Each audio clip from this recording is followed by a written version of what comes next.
Die दो या दो से अधिक रंगों का मिश्रण होता है।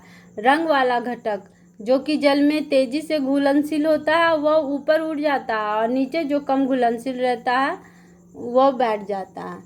तो मिश्रण से घटकों को पृथक करने की विधि को, इस विधि को क्रोमेटोग्राफी कहते हैं।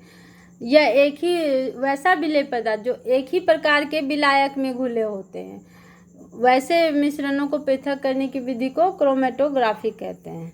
दो घुलनशील द्रव्यों के मिश्रण का पृथक्करण, इस विधि को आसवन विधि कहा जाता है। इसका उपयोग वैसे मिश्रण को पृथक करने में किया जाता है जो विघटित हुए बिना उबलते तथा उनके घटकों के क्वथनांक के मध्य अधिक अंतराल हो।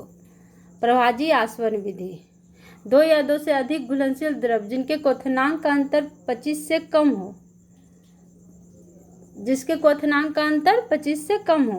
ऐसे मिश्रण को पृथक करने के लिए प्रभाजी आसवन विधि का प्रयोग किया जाता है। जैसे कि वायु से विभिन्न गैसों का पृथक्करण तथा पेट्रोलियम उत्पाद से उनके विभिन्न घटकों का पृथक्करण।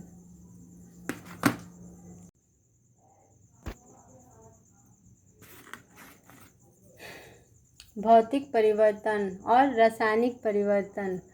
भौतिक परिवर्तन में पदार्थ के रंग में परिवर्तन होता है, लेकिन उसका रासायनिक गुणधर्म समान होते हैं और इसके द्रव्यमान तथा क्वथनांक आदि में परिवर्तन होता है। और इसमें अवस्थाओं का परिवर्तन होता है, अर्थात ठोस से द्रव, द्रव से गैस, लेकिन इसका रासायनिक परिवर्तन इसमें नहीं होता है।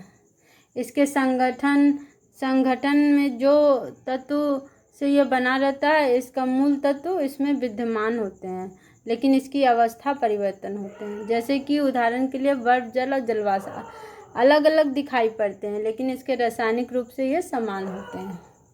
रासायनिक परिवर्तन में एक पदार्थ दूसरे से क्रिया करके अपने रासायनिक संगठन में परिवर्तन लाता है, अर्थात इसमें पूरी तरीके से उसकी जो रासायनिक संरचना है वो चेंज हो जाती है और हम लोग को एक नया पदार्थ प्राप्त होता है। जैसे कि मोमबत्ती का जलना, भौतिक और रासायनिक दोनों परिवर्तन इसमें होता है।